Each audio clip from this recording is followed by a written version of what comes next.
The mystery of Dora Muno Nyambe. Dora Muno Nyambe, a rising social media figure and humanitarian, left the world in shock when news of her sudden demise surfaced in late December 2023. Known for her compassion, courage, and relentless advocacy for vulnerable individuals in rural Zambia, Dora's passing at the age of 32 has sparked waves of grief and controversy across the globe. Her unexpected passing on Wednesday, December 25th, has not only left her followers mourning, but also stirred intense speculation and mystery surrounding the circumstances of her final hours.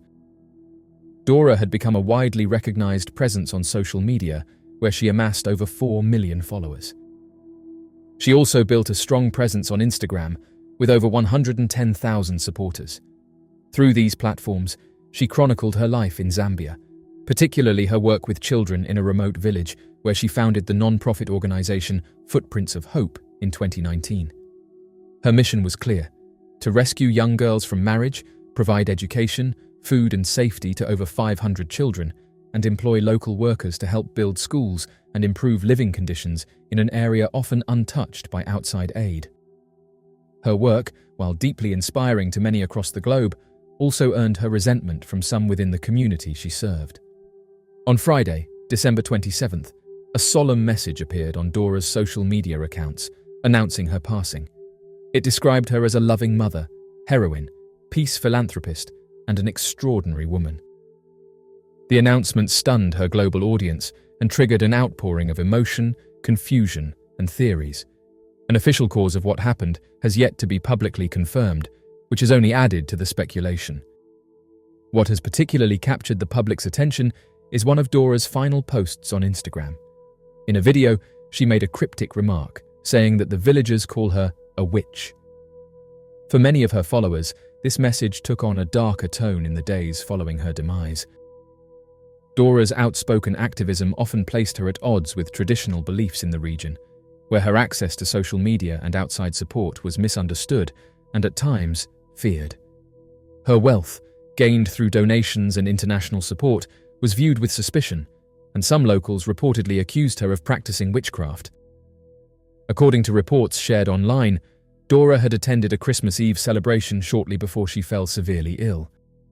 She was said to have driven herself to the hospital, suffering from intense stomach pains, and tragically passed away around 3 a.m. on Christmas. Though no official evidence has been released, some online users speculate she was poisoned, perhaps by those who opposed her efforts to intervene in cases of child marriage or by individuals resentful of her growing influence. One recurring theory alleges that her protective presence, which had resulted in the arrests of men involved in forced child marriages, had created a number of powerful enemies within the community. Rumors have spiraled further as grieving followers look for answers.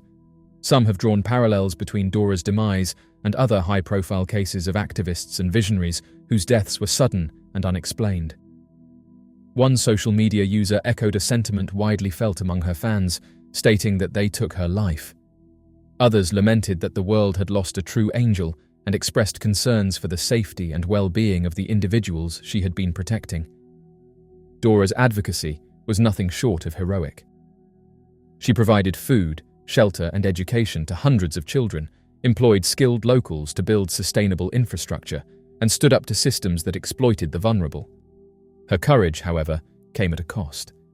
Living in a region where her modern values clashed with long-standing traditional norms, Dora constantly faced threats, misunderstandings, and mistrust. Reports suggest she had hired security to protect herself and the children under her care. Yet, in the end, even with such precautions, her life was cut short. The mystery surrounding Dora Muno Nyambe's demise remains unresolved, with no official cause confirmed and a sea of unanswered questions lingering. Her legacy, however, speaks volumes. 4 deputies pass away under mysterious circumstances in 6 weeks. A Texas police department has been left reeling after a series of tragic deaths, as 4 of its deputies have passed away by taking their own lives within the span of just 6 weeks. The most recent loss, Deputy Christina Kohler, was confirmed by the Harris County Sheriff's Office last week. Kohler, aged 37, had served with the department since 2018, working in the courts division. Her disappearance had been reported 2 weeks prior to the discovery of her body on March 13th, leaving the department and the broader law enforcement community in shock. The wave of mysterious passings did not begin with Kola. 3 other former deputies, Maria Vasquez, William Bozeman, and Long Nguyen, also took their own lives in the weeks preceding her demise. Vasquez, who had recently left the department in December, passed away only 3 days after Kola was found. Bozeman, another former deputy, was found under similar circumstances earlier in the week. Long Nguyen, aged 58, was found on February 6th, as confirmed by the medical examiner. Jose Lopez, president of the Harris County Deputies Organization, acknowledged the emotional toll the tragedies have taken on the department. The rapid succession of these events has ignited concerns not only about health within law enforcement, but also about the deeper pressures and traumas that officers often face in silence. Douglas Griffith, president of the Houston Police Officers Union, highlighted the disproportionate risk within the profession. However, the frequency and proximity of these incidents have also fueled speculation and unease among the public. Some voices online have raised suspicions, suggesting the possibility that these deputies may have been under immense pressure for reasons not entirely clear to the public. Rumors have swirled that the officers may have been aware of sensitive information or internal corruption and were silenced before they could speak out. Corruption, secrets, and cover-ups within law enforcement are often deeply embedded in institutional culture, making them difficult to expose or eradicate. While many officers enter the force with a strong sense of duty and a desire to uphold the law, those who attempt to speak out against internal wrongdoing often find themselves isolated and targeted. In environments where loyalty to fellow officers is placed above justice, whistleblowers are seen as traitors rather than heroes. This dangerous mindset creates a climate of fear and intimidation, where the cost of honesty can be severe. Officers who report misconduct may face retaliation ranging from career sabotage and harassment to more serious threats to their safety and the safety of their families. In extreme cases, those who challenge corruption have been subjected to violent retribution, both subtle and overt. Their calls for accountability are often ignored or buried by higher-ups, determined to protect the department's image at any cost. Although there is no concrete evidence to support such claims, the mystery and timing of the incidents have left room for widespread speculation. For the families and colleagues of the fallen deputies, the pain is deeply personal and raw. The law enforcement community in Harris County and beyond is grappling not only with grief, but also with urgent questions about how to prevent such tragedies from continuing. Lopez emphasized the importance of support and vigilance within the ranks, reminding officers to look out for one another and to recognize the signs of distress before it becomes too late. As investigations continue and the department seeks to heal, the series of demises has sparked broader conversations about the health crisis facing law enforcement and the systemic changes needed to better support those who risk their lives in service to others. The mystery of the stolen amethyst. The curse of the stolen amethyst, also misleadingly known as the Delhi purple sapphire, is a chilling tale of misfortune, despair, and mysterious coincidences that have followed the violet gem since it was stolen during the Indian Rebellion of 1857. Allegedly taken from the Temple of Indra in Kanpur by a Bengal cavalryman named Colonel W. Ferris, the amethyst was brought to England, where it quickly began to reveal its dark reputation. What appeared to be a beautiful stone soon proved to be a harbinger of ruin. Ferris lost nearly everything he owned, and his health rapidly declined after acquiring the gem. His son, who later inherited the amethyst, suffered a similar fate and, in a desperate attempt to rid himself of its influence, passed it to a friend. That friend soon passed away, only to have willed the stone back to Ferris's son, ensuring its cursed path continued. By 1890, the ill-fated gem came into the possession of Edward Heron Allen, a polymath known for his intellectual pursuits in violin making, palmistry, and literature.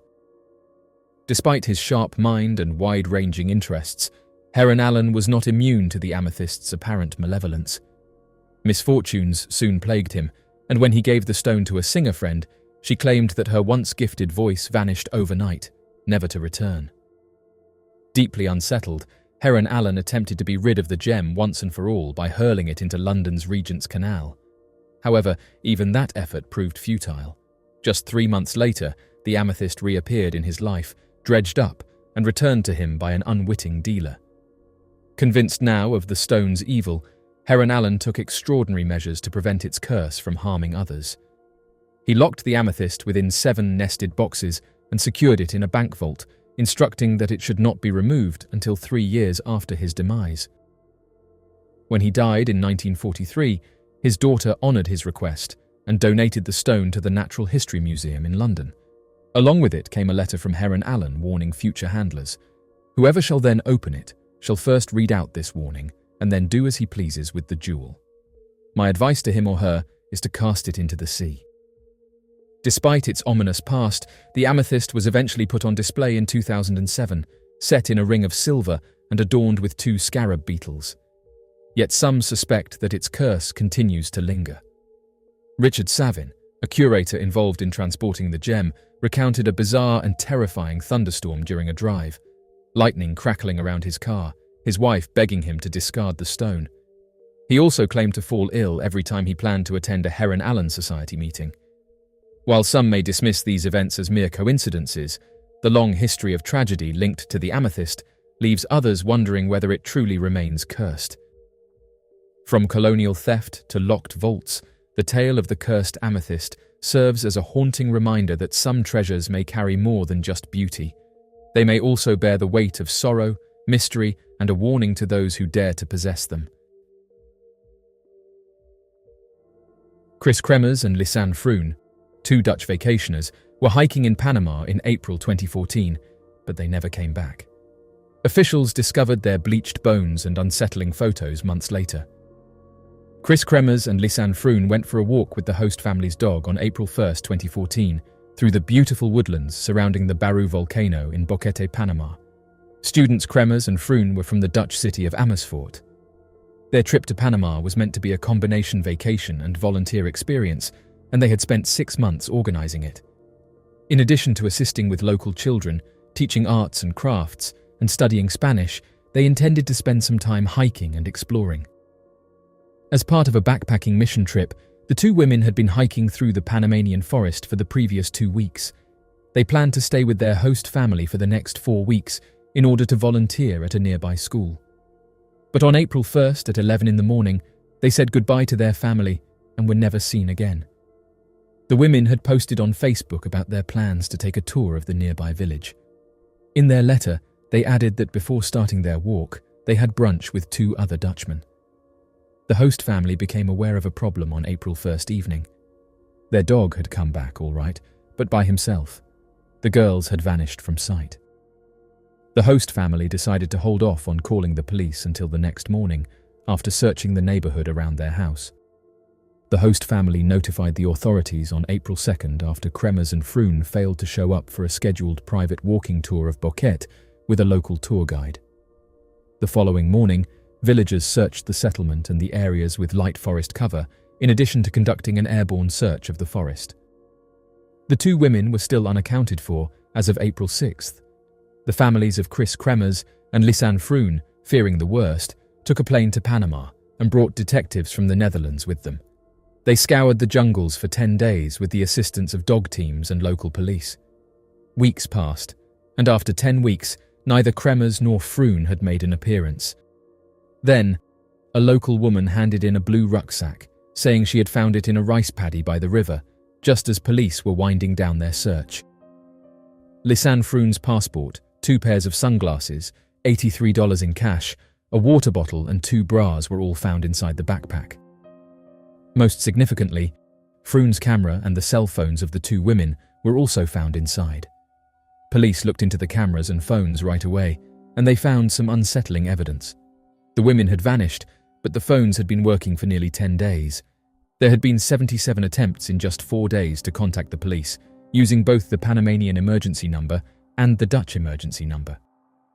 Police were able to piece together a rough timeline of the girls' disappearance from the forests by using the call data. All of these attempts failed because of the dense vegetation. Only one of the 77 calls succeeded in connecting, and that one ended after a mere 2 seconds. Additionally, the police found that Kremer's phone had been repeatedly unlocked using the wrong PIN on April 6th. It never again got the right number, and by April 11th, neither phone was working. The footage captured on video was far more unsettling than the disturbing information contained in the call log. The women had started for their walk early on April 1st, and those were the first pictures captured by the camera. Chris Kremers and Lisanne Froon were pictured in the images hiking close to the Continental Divide, but nothing about them raised any red flags with the authorities. The second batch of pictures, though, raised some concerns. The images, which were taken on April 8 between the hours of 1 and 4 in the morning, showed the girls' possessions strewn among rocks, plastic bags and candy wrappers, as well as strangely arranged heaps of dirt, a mirror, and most worrisome of all, the back of Chris Kremer's head, with blood seeping from her temple. Following a search of the location where the backpack was discovered, law enforcement discovered Kremer's clothes, neatly folded along the river. A foot that was still in a boot and a pelvic bone were discovered in the same location 2 months later. The two women's bones were found soon after that. Chris Kremer's bones seemed bleached and were a striking white color. The villagers, tour operators, and other hikers who had been in the vicinity at the time were questioned by the police, but they were left with little solid evidence of what had transpired other than the call logs and images. The passings and disappearance of Chris Kremers and Lisanne Froon are still an ongoing mystery. Creepy humanoid caught on camera. In the annals of unidentified aerial phenomena, few incidents have captured the imagination and curiosity of both researchers and the public, like the mysterious humanoid-shaped objects sighted above Nuevo León, Mexico. In 2006, this compelling event, which unfolded over the city and surrounding areas, stands as a testament to the mysterious nature of UFO encounters and the profound questions they raise about our understanding of the universe and potential extraterrestrial visitation. The sightings over Nuevo León occurred during the early hours of a clear morning in the summer of 2006. Multiple witnesses reported observing humanoid-shaped objects hovering silently in the sky, characterized by their distinct human-like form and unusual maneuverability. Accounts described these entities as elongated figures with discernible limbs, resembling silhouettes or outlines against the backdrop of the morning sky. The UFO Mexican Club captured what looks to be an object or entity floating over the Nuevo León highlands on camera. The thing seems to be moving straight ahead, parallel to the top of the mountain. This was mistakenly called a witch by the Mexican press very quickly. Media reports about the witches of Monterrey proliferated. Reports of in-person meetings with these alleged witches began to surface as the media began to focus on the town and its residents. Two tales of two police officers having a close contact with these entities grabbed headlines. Santa Catarina, California, Officer Gerardo Garza reported sighting two entities that had a resemblance to the popular image of a witch, complete with a bonnet or cape and long fingernails, flying on a broom. Officer Garza said that he saw these two things floating around a nearby cemetery while conducting a normal inspection of an abandoned area.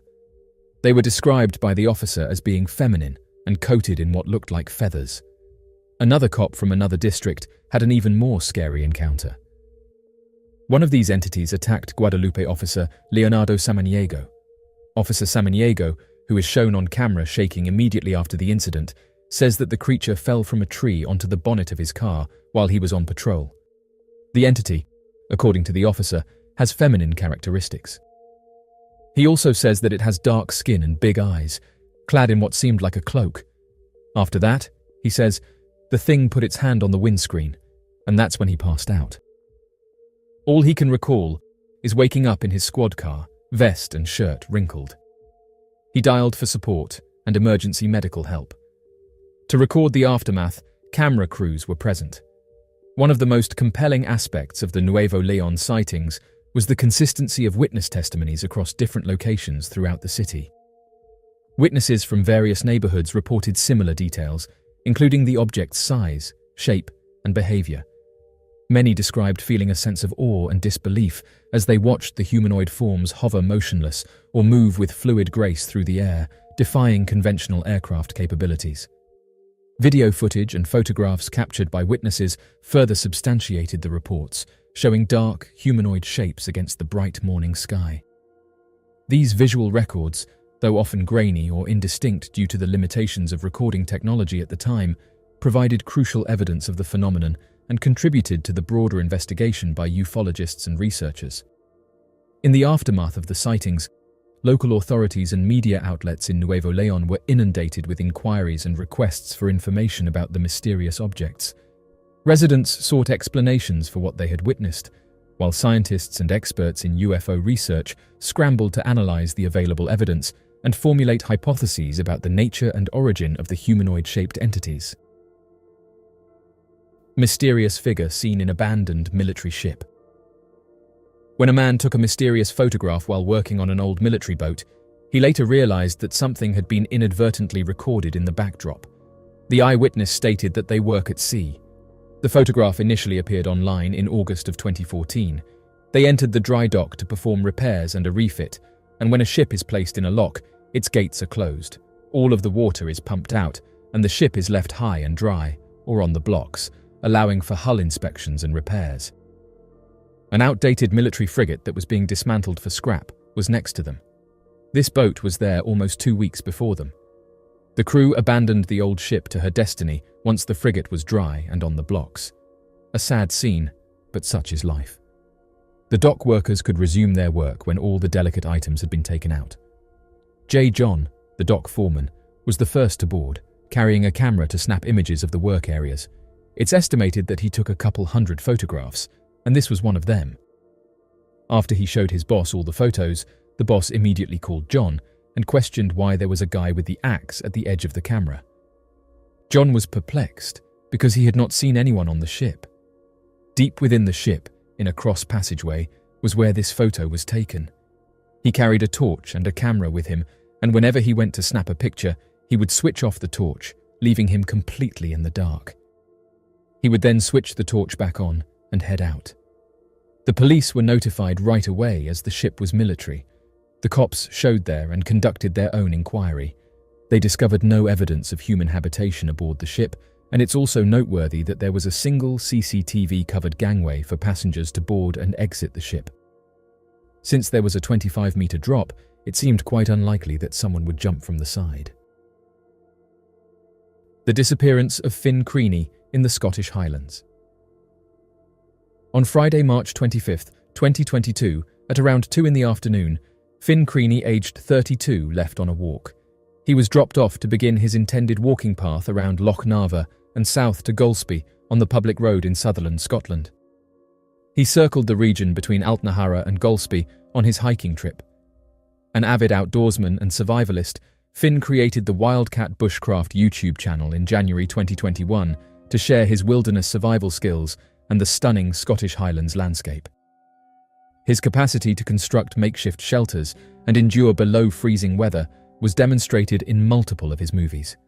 Finn was last seen on March 25, 2022, despite his survivalist skills. 10 months later, despite a significant search effort, he is still missing, and no information concerning his whereabouts has been discovered. That March 2022 weekend had unseasonably high temperatures. Finn intended to embark on one of his frequent solitary forays into the bush. He was a seasoned and self-assured survivor who felt completely at ease in the outdoors. He planned to travel to the Loch Narva region, which was roughly an hour's drive from his rural Tain, Scotland Highlands home. That Friday morning, he bid farewell to his wife Lucy and their 4-year-old daughter Luna. Finn then drove us to the Golspie Beach parking lot, which was about 17 miles away. With the intention of retrieving it after his hike, he parked his car there. At 2:15, a family member left Finn off at a caravan park on the B Road, and this was the last confirmed sighting of Finn. At 12:52 on Friday, March 25th, he called Lucy and said that he is so proud of her and that he loves her very much. He committed to returning home by Sunday lunchtime to deliver the Mother's Day flowers her customers had ordered, and she was starting a new company as a florist. Finn never broke a commitment, and his wife said he was never late home. At 1:47 near the village of Lairge, Finn's phone stopped working, and no more texts were transmitted. The phone was either malfunctioning or had run out of juice. Since Lucy knew Finn would be using his phone to video his experience for YouTube and navigation, Lucy said she could see that the messages she had sent him later that afternoon and evening hadn't been read. At the time, she didn't overthink it because she believed he would be all right. However, he wasn't. Although it was uncomfortable, Lucy began to worry on Sunday night that Finn hadn't arrived by midday and believed his walk had lasted longer than anticipated. But by 6:30 in the evening, she was becoming concerned.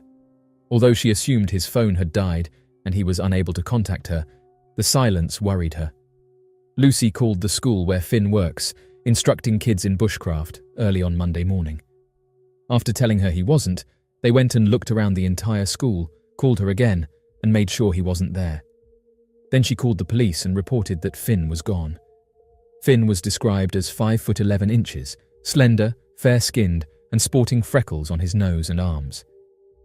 He has a full, short-length brown beard and long brown hair that reaches his lower back. When last seen, he had on a brown leather jacket that reached his knees, dark trousers, brown waterproof boots, and a green knapsack. It is assumed that he was carrying a camera, or cameras, since he was going to record a YouTube video. With the assistance of the Air Support Unit and other partner organisations, such as the Coast Guard and Mountain Rescue, police scoured the area in Sutherland between Altnahara and Golspie. For 3 to 4 weeks, there was no evidence of Finn or his gear. Finn never made the decision to go missing on purpose, and there was no indication that he was experiencing anything that would cause him to do something drastic. In addition to having a solid relationship with his family, he had been married in 2021 and been with his wife for 9 years. After the official search was concluded, Finn's family made every effort to locate him, including many ground searches, poster campaigns, social media pleas, internet searches, and research. However, there were no confirmed sightings, with the exception of a few bikers who claimed to have seen Finn at approximately 3:45 in the afternoon, about 3 miles down the road from the location where he was handed off, and who claimed he appeared happy. Others have come forward with their own sightings, but they don't match.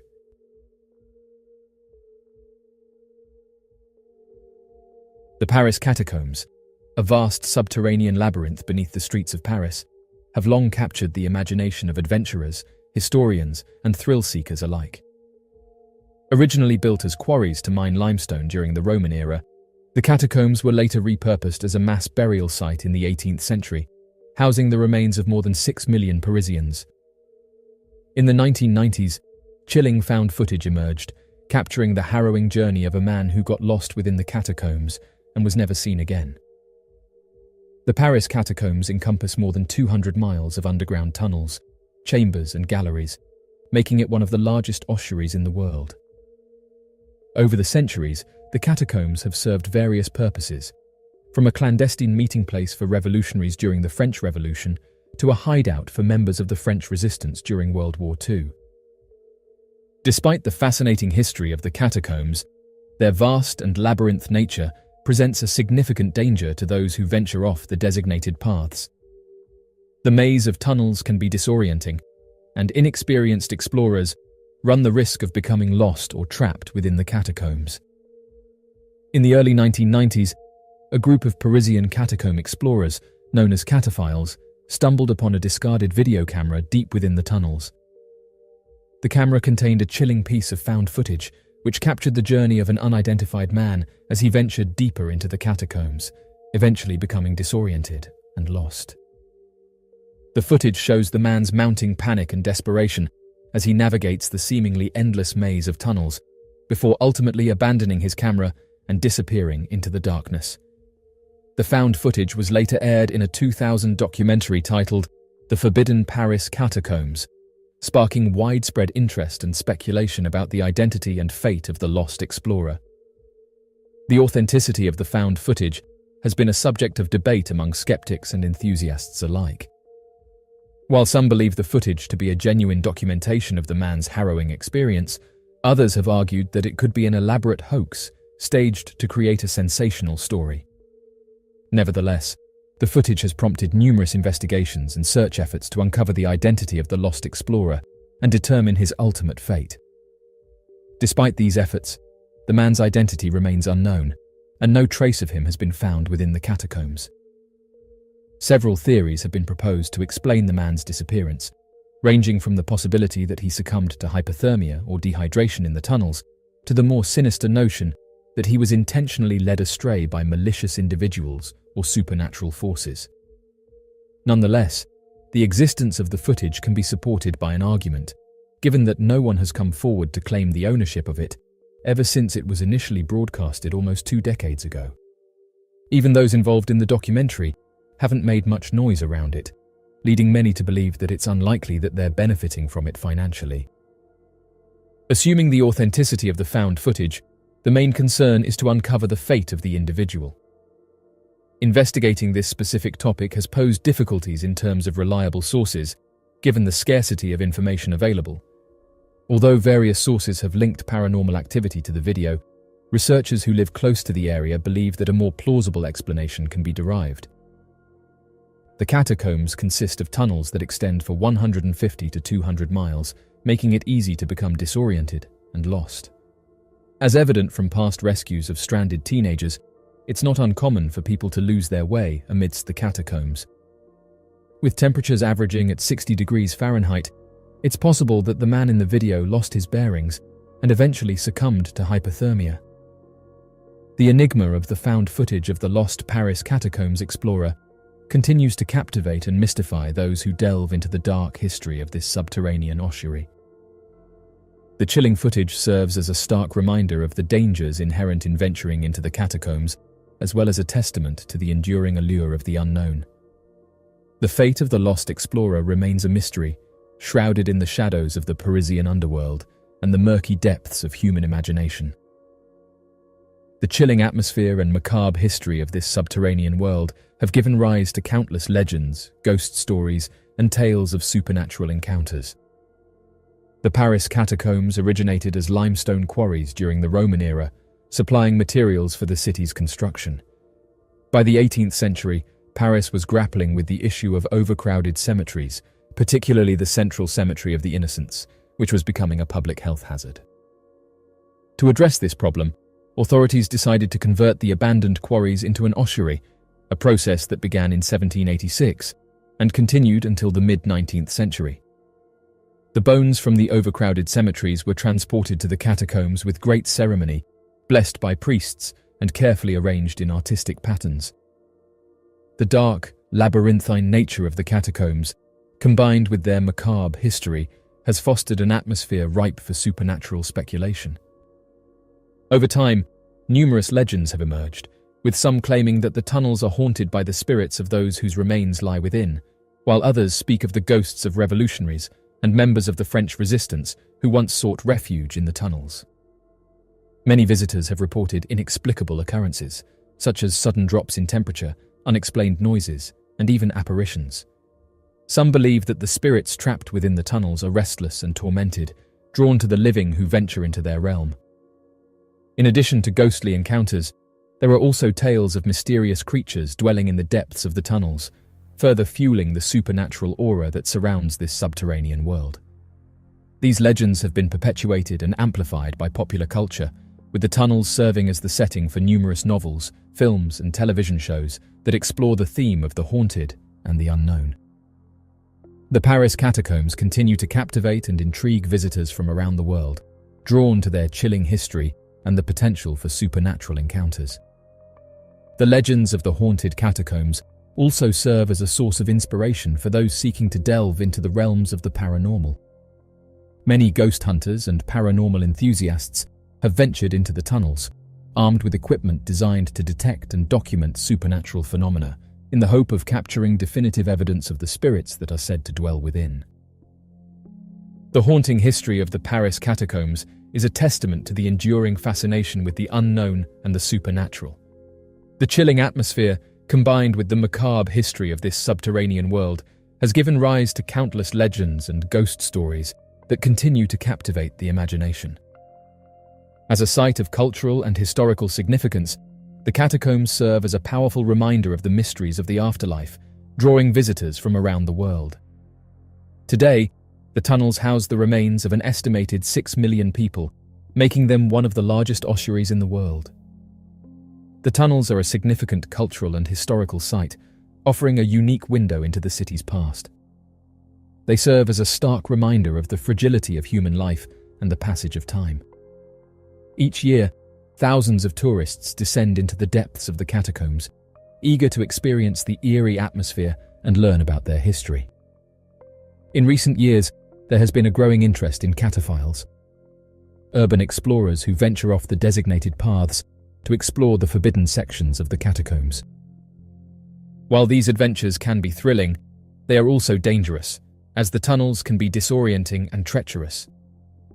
Many who've explored the tunnels have said that there's evidence of residual haunting. Residual haunting is a term used in the field of paranormal research to describe a type of haunting that is believed to be a mere playback of past events, rather than an active interaction with an intelligent spirit. This phenomenon has been the subject of much debate and speculation among paranormal enthusiasts and skeptics alike. Residual haunting is a phenomenon in which seemingly paranormal occurrences appear to be replaying events from the past, often in a repetitive and consistent manner. These hauntings are believed to be the result of powerful emotions or traumatic experiences that have left an indelible imprint on the environment, causing the events to replay like a recording. Unlike traditional hauntings, which involve an intelligent spirit actively interacting with the living, residual hauntings are thought to be devoid of any conscious presence.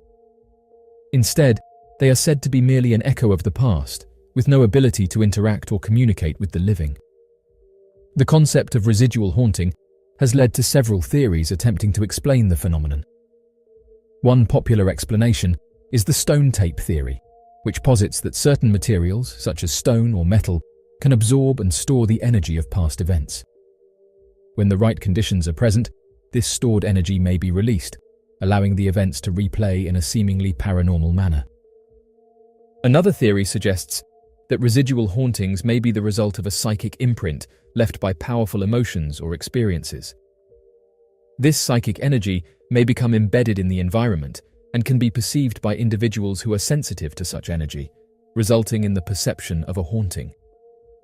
It is important to note that these theories, while intriguing, remain speculative and have not been empirically proven. Critics argue that the concept of residual haunting may be an attempt to rationalize seemingly inexplicable phenomena, attributing them to natural or psychological causes rather than supernatural intervention. The concept of residual haunting has found its way into various forms of popular culture, including literature, film, and television. Stories of residual hauntings often focus on the eerie nature of witnessing past events unfold, as if they were occurring in real time, with the characters in the story struggling to understand and come to terms with the phenomenon. These tales often serve as a metaphor for the enduring power of the past and its ability to continue to impact the present. Additionally, the concept of residual haunting can serve as a source of inspiration for those interested in exploring the mysterious and unknown realms of the paranormal. The existence of residual hauntings remains a contentious issue, with skeptics arguing that such phenomena can be more readily explained by psychological factors, such as suggestibility and the power of expectation, rather than supernatural intervention. However, proponents of the residual haunting theory point to the consistency and specificity of reported experiences as evidence of a genuine paranormal phenomenon. While definitive proof of residual hauntings remains elusive, the concept continues to fascinate and captivate those interested in exploring the mysteries of the paranormal world. Residual haunting is a captivating concept that offers a unique perspective on the nature of paranormal phenomena. While the existence of residual hauntings remains a topic of debate and speculation, the concept continues to intrigue and inspire those interested in the paranormal world. Whether seen as echoes of the past, psychic imprints, or a mere figment of the imagination, residual hauntings serve as a powerful reminder of the enduring fascination with the unknown and the mysterious world beyond our understanding.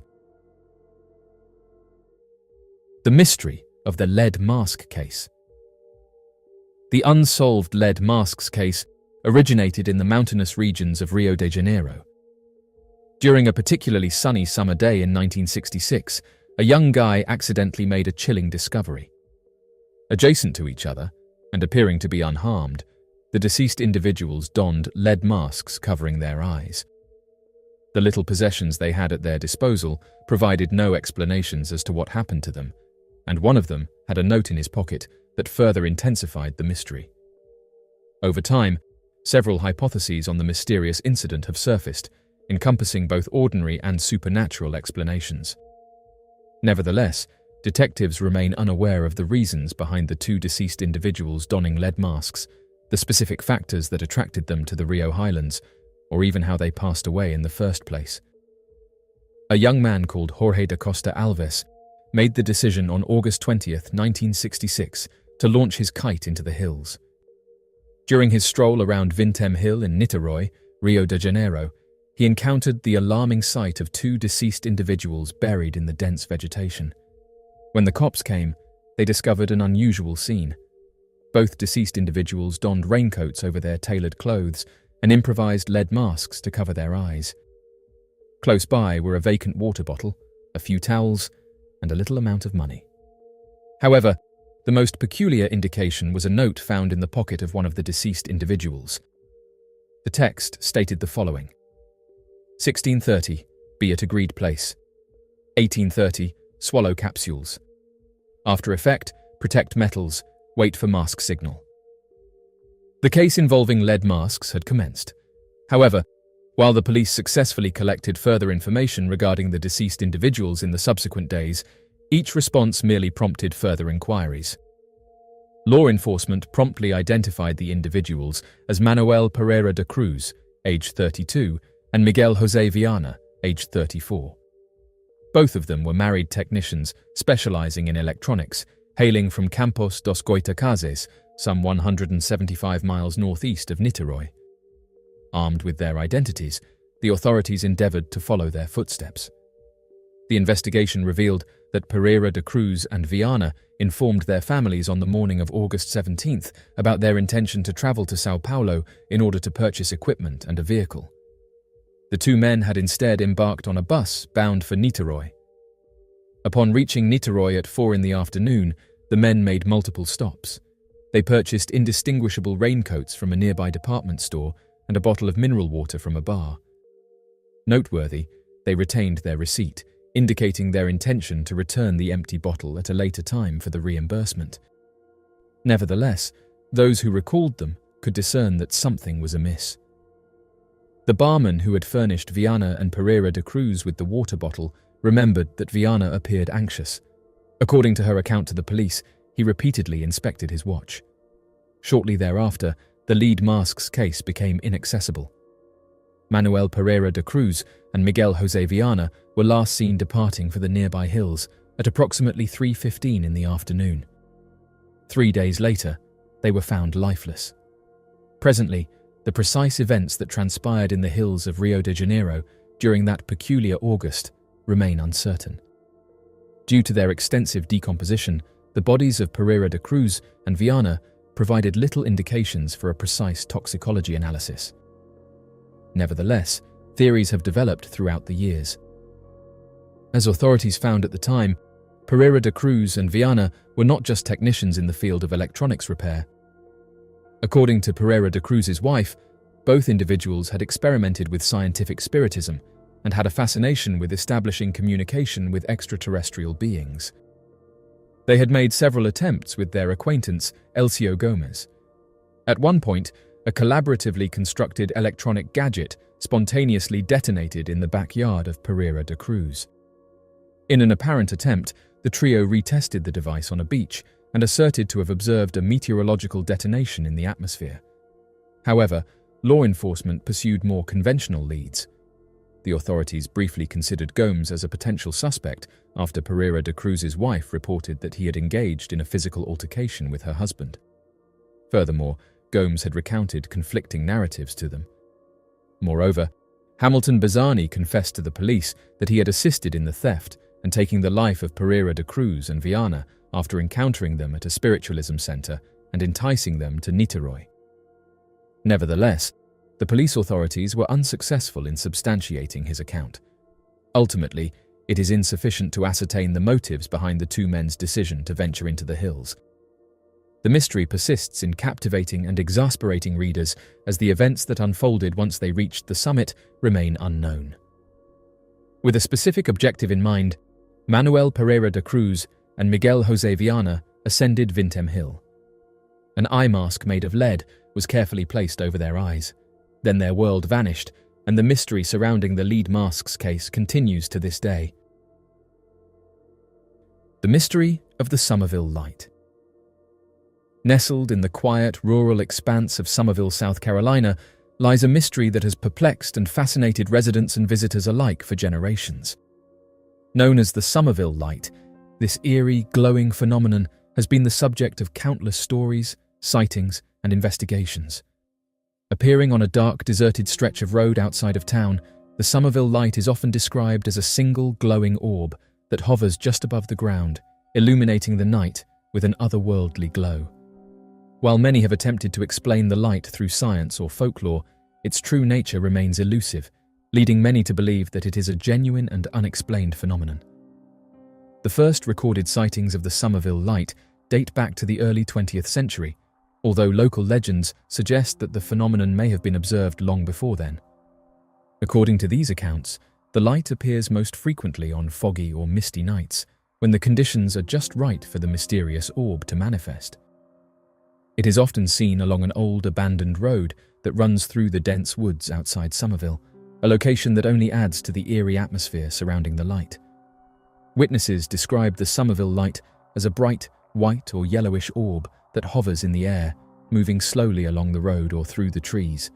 The light is often reported to change size and intensity, sometimes appearing as a small, faint glow, and at other times as a large, blazing sphere that lights up the entire area. Despite its brightness, the light does not seem to have a visible source, such as a lantern or vehicle, and it moves in ways that defy conventional explanation. Over the years, the Somerville Light has become a local legend, with residents sharing stories of their own encounters with the mysterious orb. Some claim to have seen the light from a distance, while others report having been approached by the light as they drove or walked along the old road. In some cases, the light is said to have followed them, keeping pace with their vehicle or appearing in their rearview mirror, only to disappear as suddenly as it appeared. The Somerville Light has inspired numerous theories and explanations over the years, as people have tried to make sense of the phenomenon. One of the most common explanations is that the light is the result of natural causes, such as swamp gas or reflections from distant lights. Swamp gas, or methane, is known to produce a faint glow when it comes into contact with oxygen, and some believe that the conditions in the Somerville area might be just right for this to occur. However, skeptics of the swamp gas theory point out that the Somerville Light does not behave like typical swamp gas ignitions, which are usually short-lived and erratic. The Somerville Light, by contrast, is often observed for extended periods of time and appears to move with purpose, as if guided by an unseen hand. Another popular theory is that the light is a form of ball lightning, a rare and poorly understood atmospheric phenomenon that involves glowing, spherical objects of electricity. Ball lightning is known to appear during thunderstorms or other electrical disturbances, and it can move in unpredictable ways. However, like the swamp gas theory, this explanation does not fully account for the behavior of the Somerville Light, which is often seen on calm, clear nights when there is no electrical activity in the area. For those who believe in the paranormal, the Somerville Light is often seen as a manifestation of ghostly or supernatural energy. Some local legends suggest that the light is the spirit of a long-dead railroad worker who lost their life in a tragic accident along the old road. According to this story, the worker's ghost returns on certain nights, carrying a lantern as he searches for something lost or unfinished. Others believe that the light is a portal to another dimension or a glimpse of an alternate reality, a view that adds to the mystique and allure of the phenomenon. The Somerville Light has become more than just a mystery, it is a part of the town's cultural fabric. The Blackbird of Chernobyl. On April 26, 1986, the world witnessed one of the most catastrophic nuclear disasters in history. The explosion of Reactor 4 at the Chernobyl nuclear power plant in Ukraine. But in the months leading up to this disaster, a strange and eerie phenomenon was reported by the workers at Chernobyl, a mysterious winged creature that has since become known as the Blackbird of Chernobyl. According to the residents of Pripyat and workers at the Chernobyl power plant, this creature was seen hovering ominously over the plant and occasionally perching on the large towers and construction areas. The sightings, which began in the weeks and months before the disaster, were marked by a sense of foreboding and dread, with many of those who encountered the creature reporting feelings of unease and fear. For some, the appearance of the blackbird was an omen, a warning of the impending disaster that would soon change their lives forever. The first sightings of the blackbird of Chernobyl were reported in early 1986, just a few months before the reactor explosion. Workers at the plant began to notice a large, dark figure in the sky, resembling a bird, but much larger than any species known to the area. The creature was described as having a wingspan of at least 10 feet, with dark, leathery wings and piercing red eyes that seemed to glow in the dark. It was often seen circling the plant or perched on the massive cooling towers, its presence both mysterious and unsettling. As the sightings continued, reports of strange occurrences began to spread among the workers. Some claimed that the creature emitted a high-pitched screech that was both terrifying and unearthly. Others reported having vivid nightmares after seeing the blackbird, dreams filled with images of destruction, fire, and death. A sense of impending doom began to take hold among those who had encountered the creature, with many fearing that it was a sign of something terrible to come. The blackbird was not just a fleeting shadow or a figment of imagination. Its presence was felt deeply by those who saw it, leaving an indelible mark on their psyche. Some workers even reported receiving mysterious phone calls after their sightings, with a voice on the other end speaking in a language they could not understand, further heightening their sense of dread. As news of the explosion spread, those who had witnessed the blackbird in the weeks leading up to the disaster began to piece together the connection. For them, the creature had been a harbinger of doom, a warning that went unheeded until it was too late. The blackbird of Chernobyl, once dismissed by skeptics as a mere myth or mass hallucination, was now seen as an omen that had foretold the catastrophe. The disaster itself had devastating consequences. The legend of the blackbird of Chernobyl has endured in the decades since the disaster, becoming part of the mythology surrounding the event. For some, the creature is seen as a symbol of the tragedy, a supernatural entity that appears before major disasters as a warning or an omen. Similar creatures have been reported in other parts of the world, often associated with catastrophic events, leading some to believe that the blackbird is part of a broader phenomenon. In the years following the Chernobyl disaster, the legend of the blackbird of Chernobyl has drawn comparisons to another famous creature from American folklore, the Mothman. The Mothman is a legendary figure first reported in the small town of Point Pleasant, West Virginia, in the mid-1960s. Like the blackbird of Chernobyl, the Mothman is described as a large, winged creature with glowing red eyes, and its appearance is often linked to impending disaster. The parallels between the two creatures have led some to speculate that they may be connected, possibly even manifestations of the same supernatural entity. The story of the Mothman began in November 1966, when residents of Point Pleasant reported sightings of a large, bird-like creature with glowing red eyes and a wingspan of over 10 feet. The creature was often seen near the abandoned West Virginia Ordnance Works, a former military facility, and its presence quickly became associated with a sense of dread and impending doom. In the months following the initial sightings, the town of Point Pleasant was plagued by strange occurrences, including mysterious lights in the sky, unusual animal behavior, and eerie phone calls. The Mothman was spotted repeatedly, often near the site of these disturbances, and the sense of unease among the townspeople grew. The sightings culminated in a tragic event on December 15, 1967, when the Silver Bridge, which connected Point Pleasant to Gallipolis, Ohio, suddenly collapsed during rush hour, causing 46 people to lose their lives. The legend of the Mothman has since become an enduring part of American folklore, inspiring books, documentaries, and even a Hollywood film. For many, the Mothman is seen as a harbinger of disaster, a supernatural entity that appears to warn of impending tragedy. The similarities between the blackbird of Chernobyl and the Mothman are striking. Both creatures are described as large, winged beings with glowing red eyes, and both are associated with a sense of foreboding and disaster. The fact that the blackbird was sighted in the months leading up to the Chernobyl disaster, much like the Mothman was seen before the Silver Bridge collapse, has led some to speculate that the two creatures could be connected. One theory is that the blackbird and the Mothman are different manifestations of the same supernatural entity. This entity, according to believers, appears in various forms to warn of impending disasters. The sightings of these creatures are seen as omens, meant to alert people to the danger that lies ahead. Proponents of this theory point to the consistent descriptions of the creatures, the timing of their appearances, and the similar feelings of dread reported by witnesses as evidence of a connection.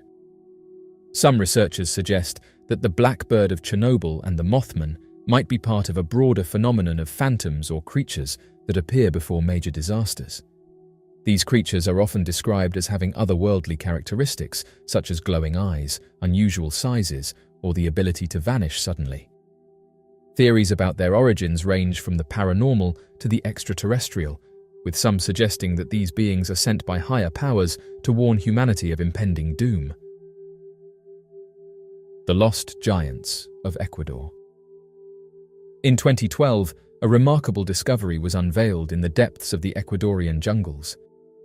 This discovery pertained to the remnants of an immense structure measuring 260 feet in height and 260 feet in width. Comprising numerous 2-ton blocks, the site was dubbed the Lost City of Giants by author and researcher Bruce Fenton. This title was inspired by the oversized tools unearthed in its proximity and the local folklore that recounts the existence of a civilization of colossal humans who once thrived in the area.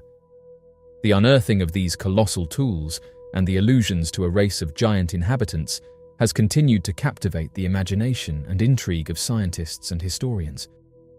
The extensive scale of the structure's components and its contextual association with massive tools has fueled intense speculation regarding the existence of a civilization of gigantic beings. The expansive edifice comprises a wall that inclines at a 60-degree angle, featuring a level surface at its pinnacle, which has yielded a plethora of artifacts upon excavation. Describing the site, Mr. Duvernay suggested that the configuration resembles a paved wall or an ancient thoroughfare or plaza characterized by a 60-degree inclination, conceivably serving as the cap of a larger architectural entity. The precision in the alignment of numerous stones, their impeccably sharp edges, and apparent human craftsmanship point to their deliberate sculpting. Mr. Duvernay shared these observations following an extensive expedition to the location during the months of April and May, providing valuable insights into the remarkable findings. The courageous explorers who chanced upon the remarkable structure have now embarked on the careful process of unveiling further details about their discovery. Among these findings is the unearthing of several massive stones featuring perfectly cut circular holes at their centers. This evidence serves to discredit the theory suggesting that the colossal pyramid-like structure could merely be a natural occurrence. Interestingly, it is becoming evident that the significance of this discovery surpasses initial expectations. The implications of this finding suggest that it may hold the key to unraveling many of South America's enigmatic mysteries, and could potentially lead to the revelation of one of the world's most coveted treasures. A multinational team of researchers has put forward the notion that the structure they have discovered could potentially serve as the resting place of Atahualpa, the final ruler of the Incan Empire. Atahualpa met his demise after being captured by the Spanish, resulting in the widespread belief that he was interred alongside a vast fortune in gold, collected by his adherents in an unsuccessful attempt to secure his freedom. The pursuit of this tomb and its accompanying riches has captured the imagination of historians and treasure hunters globally, prompting numerous expeditions in search of this elusive prize, yet none have succeeded in their quest thus far. Bruce Fenton, a British researcher residing in Ecuador and well-versed in the indigenous cultures of the region, holds a contrasting view. He suggests that the recently unearthed site might have origins predating the Inca era and possibly linked to an unidentified pre-Inca civilization.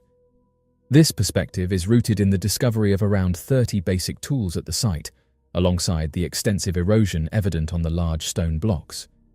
The rudimentary tools and the level of erosion observed have led Fenton to postulate a significantly earlier timeline for the site's establishment, challenging the prevailing notion regarding its historical significance.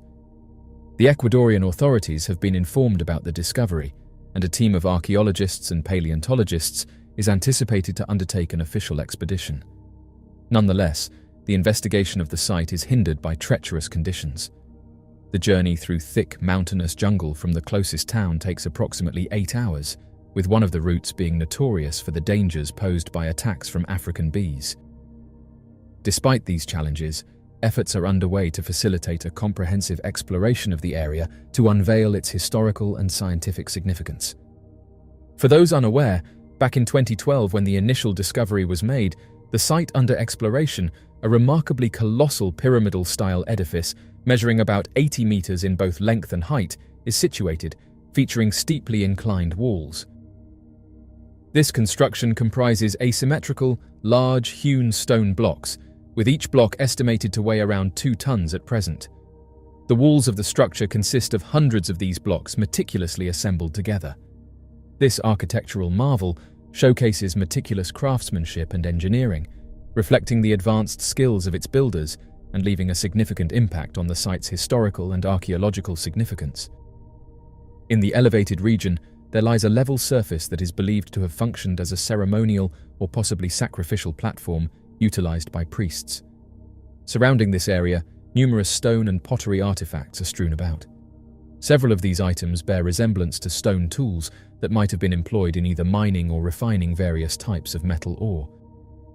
Both the architectural style of the structures and the nature of the discovered objects point towards an enigmatic pre-Inca civilization. Notably, further examination is imperative to corroborate these observations, a task that Fenton and his team are poised to undertake in the imminent future. This comprehensive investigation aims to shed light on this ancient culture and unearth new insights regarding its practices, beliefs, and technological advancements. Fenton's observations have identified certain tools within the site that would pose significant challenges for an average-sized individual to wield effectively. As a result, he has postulated that this location could be linked to the fabled lost cities of the giants, a prominent element in local Ecuadorian folklore centered on the Amazonian region. These sites instill profound apprehension in contemporary jungle tribes, as they are believed to be safeguarded by spiritual sentinels or entities not of terrestrial origins. Such legends have endured, evoking both fear and fascination, and continue to permeate the modern understanding of this enigmatic locale. Local folklore tells of colossal humans inhabiting long-forgotten cities steeped in the annals of time. Evidence of giant skeletal remains discovered in caves within the region and across various parts of Ecuador lends credence to these tales. Historically, this specific locale was revered as a major convergence point for diverse tribes, with groups from as far as Brazil making the arduous journey due to the area's perceived enduring significance and considerable energetic resonance. The research team has currently discovered numerous substantial hills in close proximity to the authenticated pyramid construction, with each hill matching the supposed pyramid in size. It is plausible that these hills could potentially be undiscovered pyramids. If proven true, this discovery could indicate the existence of a remarkably large city and a complex of pyramids. This finding has the potential to significantly reshape our understanding of the historical and archaeological landscape in the region. A globally diverse group of specialists in ancient megalithic structures and pyramid technologies are making preparations for upcoming expeditions to the location. Their objective includes precise mapping and the production of a 1-hour documentary highlighting the remarkable attributes of this captivating site. During the course of the investigation, extensive soil removal on a large hill exposed what appear to be carefully cut and refined stone blocks.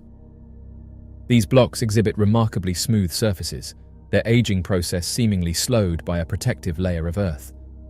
Conversely, on an alternate side of the pyramid structure, a weathered and eroded wall has been unveiled, contrasting with the stones still concealed by soil. This observation lends support to the hypothesis that, if of human origin, the site is indeed exceptionally ancient, surpassing the age of other known sites in Ecuador. Fenton has put forth the theory that a seismic event or a heavy tropical rainstorm triggered a landslide, resulting in the descent of soil and vegetation from one of the walls. The pyramid wall exhibits a diverse range of shapes and sizes in its blocks, creating a seemingly disorderly yet intriguingly unique architectural style. If it were indeed constructed by humans, the construction challenges faced by the engineers and builders of that era would have been quite significant. Upon close examination of the stone blocks, it is evident that a resilient bonding substance, akin to cement or concrete, exists between them. While it is widely believed that the Inca civilization refrained from using mortar and instead fashioned blocks to seamlessly interlock, the presence of bonding material amidst certain large cut stone blocks challenges this notion. Closer scrutiny also raises the possibility that this substance could be a form of vitrified material. Furthermore, instances of vitrified stone have been observed at various ancient sites across Latin America, indicating a recurring phenomenon. This discovery sheds new light on the construction techniques employed by ancient civilizations, prompting further exploration and analysis in the field of archaeology. The researchers at the excavation site also stumbled upon what seemed to be exceptionally large implements, seemingly impractical for individuals of average stature to wield. This discovery has prompted Fenton to speculate that this site could be one of the fabled lost cities of the giants, prominently featured in local Ecuadorian folklore about the Amazonian region.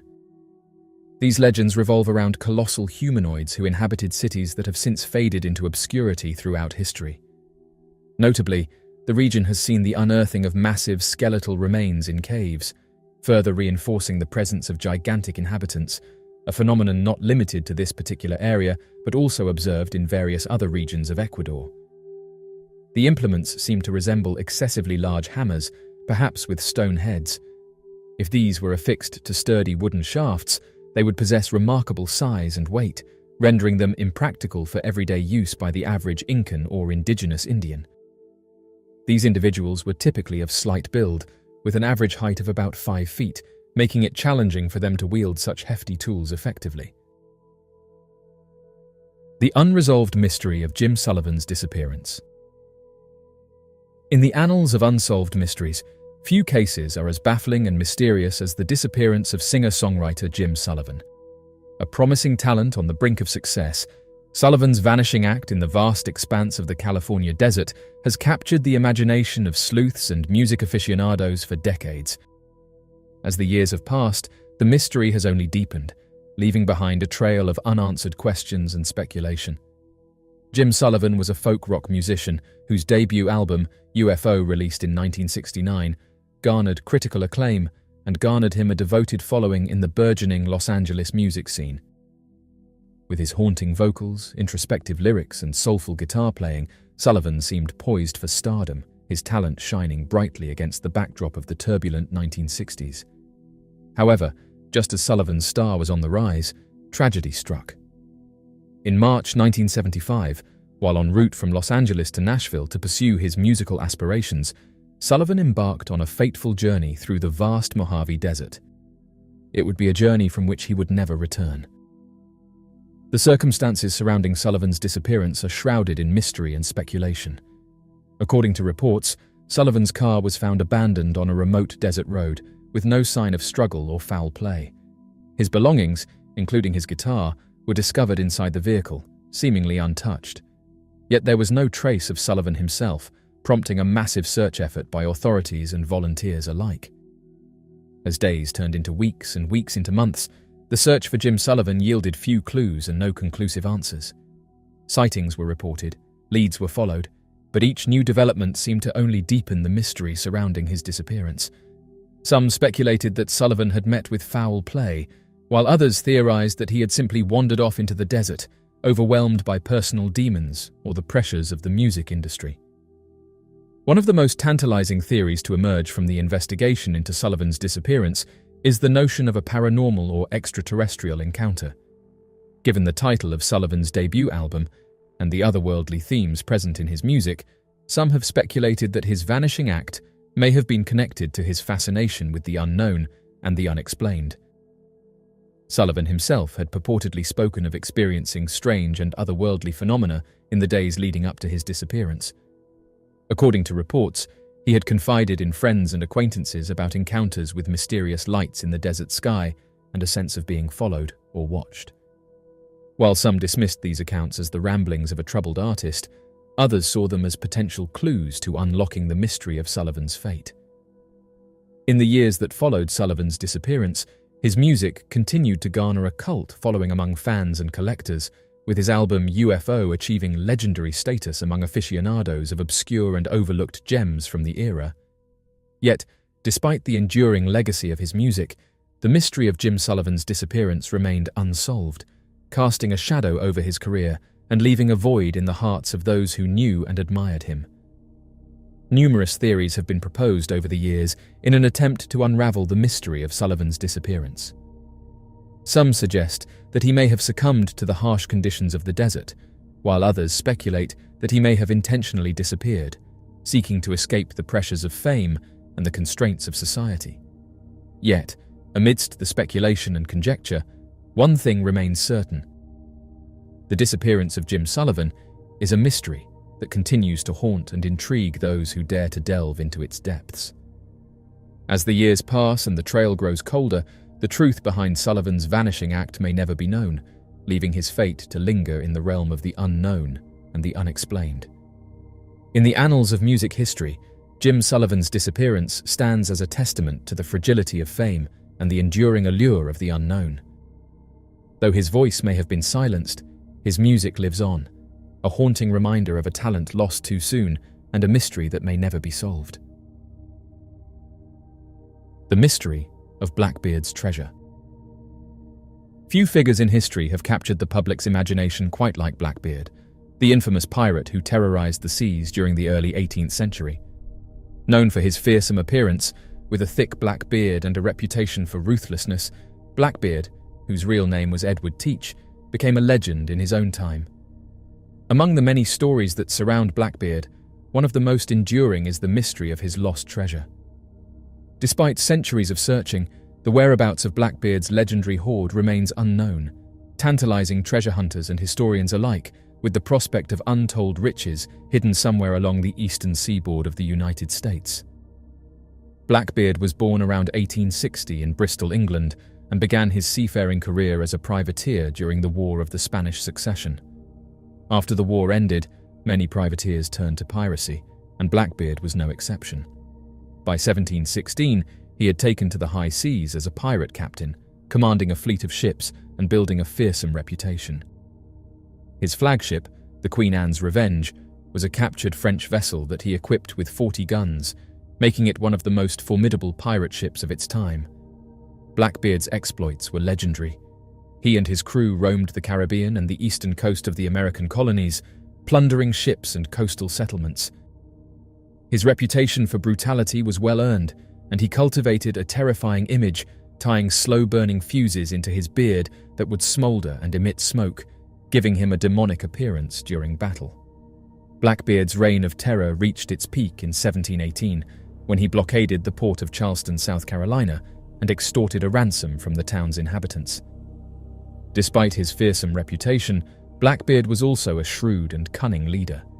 He often avoided unnecessary violence, preferring to intimidate his enemies into surrendering without a fight. This strategy allowed him to accumulate a vast amount of wealth during his brief but notorious career.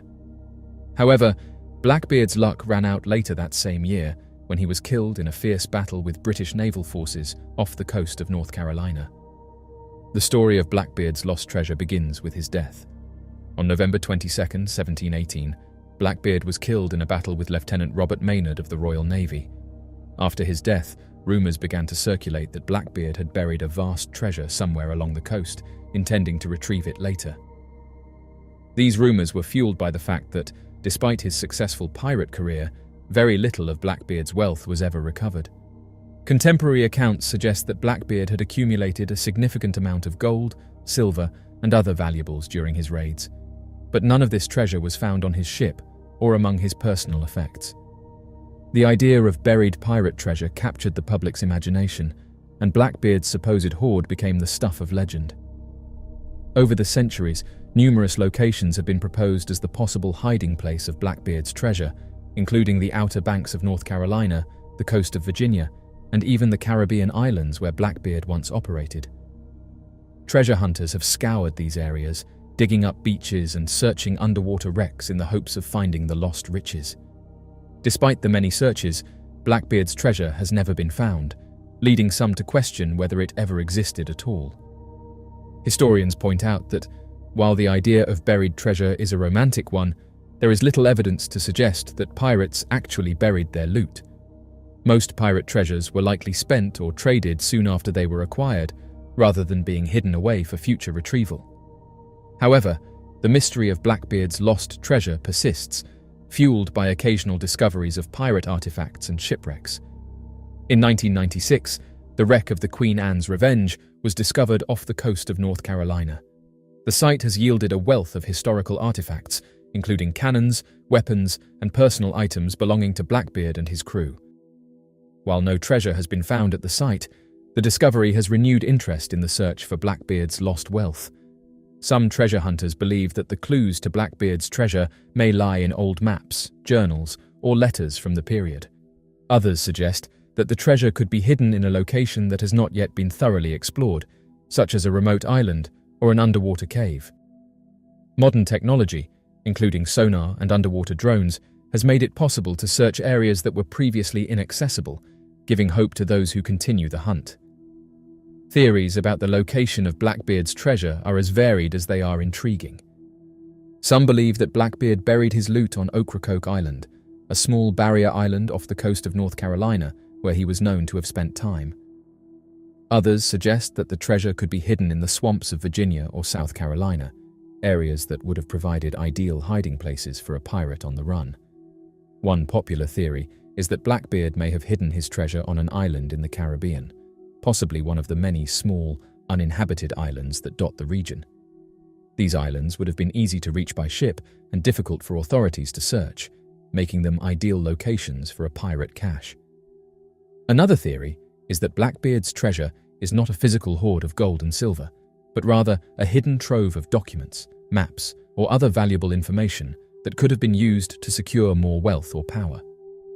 This theory suggests that the true value of Blackbeard's treasure lies not in its material worth, but in the secrets it holds. The mystery of Joseph Woods Jr. On the 8th of July, back in 1999, a 34-year-old man by the name of Joseph Woods would suddenly go missing shortly before his expected attendance at a prestigious meeting amongst journalists from across the United States. Initially, co-workers grew suspicious at his absence, believing instead that he had decided to take an unscheduled day off. But as investigators looked more closely at the case of Joseph Woods Jr., it would soon become apparent that something far more peculiar had occurred. While taking a short hike up the slopes of Mount Rainier, Joseph would seemingly vanish from a standard hiking trail, with eyewitnesses claiming to have seen him only a few minutes prior to his strange disappearance. According to the official missing persons report, Joseph worked as an editor for the book publishing company The New Press while he lived in New York City, where he grew up. After having graduated from Yale University with honors and receiving a bachelor's degree in journalism, Joseph was interested in pursuing a more journalistic career, and so would join the prestigious New York paper known as The Village Voice, where he would publish weekly articles on a variety of political and social topics. In 1996, however, seemingly becoming disinterested with news reporting and journalism, Joseph would eventually leave the paper and join the New Press as a writer and editor for many of the new popular books published all across New York. It would be while working for the New Press that Joseph Woods would be invited to attend the Unity 99 Inches meeting back on the 7th of July, 1999. According to online descriptions of the meeting, the Unity 99 was an organized national conference held in Seattle, Washington, which saw more than 8,000 minority journalists in attendance from all across the country to discuss pivotal groundbreaking work in journalism, as well as awarding out substantial rewards to key members and distinguished journalists in a private award ceremony. Joseph Woods would arrive at his hotel after a long flight in the late afternoon before leaving to join a private dinner with ex-co-workers, friends, and professional acquaintances. It would be at this private dinner that Joseph Woods would tell his friends that he planned on visiting the slopes of Mount Rainier for a casual stroll and to enjoy a few hours of birdwatching to help relieve some of the stress that had been building up over the past few weeks. He would later detail that he planned on visiting the park as early as the next day, but was unsure of an exact time as he had been scheduled to attend an early morning news conference breakfast for the presidential candidate, Bill Bradley. Despite this obstacle, Joseph Woods still planned on visiting the trail at his earliest convenience. The next day, After attending the conference breakfast and renting a Mercury Marquis automobile for travel, Joseph would journey to the Mount Rainier National Park and arrive sometime in the early afternoon. According to official investigators, an exact receipt would later be found at the Nisqually entrance that would put an exact time to Joseph's arrival, with the recovered receipt marked for 12:29 in the afternoon as he entered the Longmire parking area. According to eyewitnesses later interviewed by investigators, Joseph was seen leaving his vehicle and heading for Mildred Point, a small outcropping along the basic hiking trails at around 5,900 feet in elevation, following the flow of the crowds and staying along the basic hiking trails used by amateur hiking visitors. Although investigators originally believed that Joseph Woods was another case of an inexperienced hiker getting lost after stepping away from the main trails, the truth would later be revealed when family members and friends were later asked by investigators for additional personal details surrounding Joseph and his experience in the outdoors.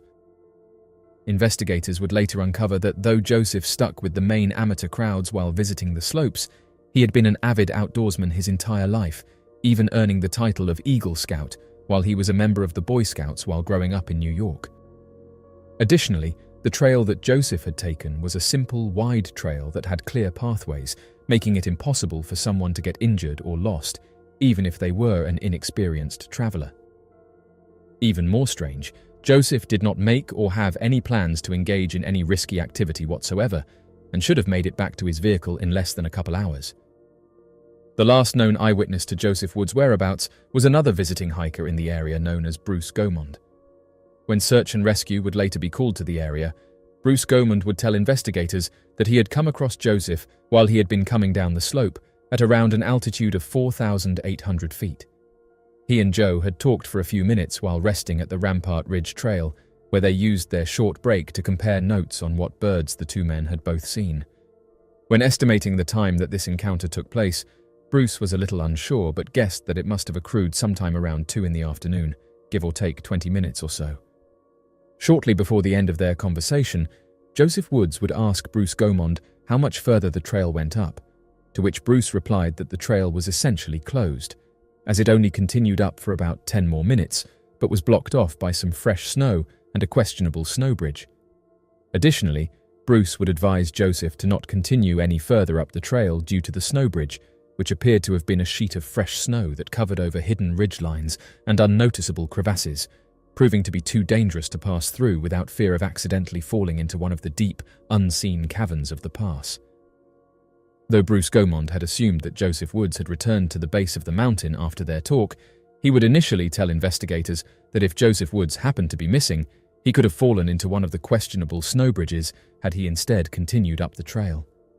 Unfortunately for investigators, the early hours of Joe's disappearance were lost, as he had not yet been reported missing anywhere around when he had last been seen by Bruce Gaumond. In fact, Joseph Woods would not be reported missing for over 48 hours following his disappearance. After missing the Unity 99 conference, a woman by the name of Somini Sengupta, a reporter for the New York Times and an ex-girlfriend to Joe, would become increasingly suspicious of his lack of attendance. According to Somini, she and Joseph had made plans to meet at the conference to catch up, as they had ended their relationship on good terms. Oddly enough, Joseph would never make it to the conference, leaving Somini extremely concerned after she would call his cell phone several times and not receive a single response. Unsure of what was going on, Somini would go to the hotel room that Joseph had been staying at when he arrived in Washington and ask the front desk if Joseph was okay. The front desk would then share with Somini Sengupta the bizarre information that Joseph had not checked back into his hotel for 2 days. Immediately upon hearing this news, Somini would contact the local authorities and file a missing persons report. It would not be until the following Monday that officials working at the Mount Rainier National Park would discover an abandoned car in Longmire Lot that investigators would later be alerted belonged to missing person Joseph Wood. After spending the day searching the vehicle and organizing with the National Park Service, investigators would locate the printed receipt that would place Joseph at the park sometime around 12:29 on the 8th of July. After hearing this news, the National Park Service would tell investigators that far too much time had passed since Joseph's disappearance, and that any sign of his trail that once existed in the 2 feet of packed snow was most likely melted into nothing more than an intraversible trail of mud and loose rocks. Even more problematic, the National Park Service had a difficult time organizing a search and rescue mission in the area, as the trail that Joseph had taken was one of the safest areas of the slopes and had no history of disappearances anywhere in the region. Confused as to where Joseph could have traveled that could have caused him to disappear, the National Park Service was forced to expand their search parameters several miles larger than they had the necessary man-hours for, and started in the area where the 1999 winter snow recorded the third heaviest snowfall in the park's history, an area where large drifts of snow and ice were left behind on the mountainside. This forced search and rescue teams to cover a more than 10-square-mile area in the hopes of finding any sign of Joe. The only benefit the team believed they had was that the snow had already begun melting in the region, and if a body was lost anywhere in the small crevasses, it would be clearly visible by that point in time. Yet, despite several thousand man-hours of searching, with volunteers covering an area of 10 square miles, no sign of Joseph Woods or any of his belongings were discovered. It would not be for another 7 days that the National Park Service and missing person investigators would get any news on the disappearance of Joseph Woods, when on the 15th of July, Bruce Gaumond would come back to the Mount Rainier National Park after seeing a local news article about Joseph Woods' disappearance. Although by this point in time, search and rescue had given up hope on finding Joseph Woods alive, with a tighter search area and new information brought forward by Bruce Gaumond, the volunteers believed that they could locate and recover Joseph's body within a couple of days and help bring closure to the Woods family. On the following day, on Friday, July 16th, as the search and rescue team was in the area of where Joseph Woods had last been seen, a sudden rainfall began in the region of the primary search area. Several months after this event, some of the search and rescue volunteers would remark about how strange the sudden rainfall had been, as the area of the rain only appeared to be within the area designated for search, and had seemingly come out of nowhere with no weather forecast having predicted the sudden shower. It would be due to this mysterious rainfall that rescuers claimed they were forced to start scaling back their efforts in the region and would tell Joe's family that given the rain, weather, and deteriorating trails, it was highly unlikely that Joseph survived anywhere on the slopes of the mountain over the last several days. Unfortunately for the Woods family, despite these renewed efforts, no further information was gathered. Supernatural and missing persons researcher David Paulides would later follow up the investigations of Joseph Woods and claim that many of the facets surrounding his disappearance and search and rescue efforts were increasingly strange. One of the more peculiar facts was that next to no individuals had gone missing at such a low elevation. Of the few who had disappeared at similar elevations, their remains were usually found quickly and were believed to have followed dangerous undesignated paths in uncommon areas, unlike Joseph Woods, whose body was never recovered and was believed to have only followed commonly laid out hiking trails.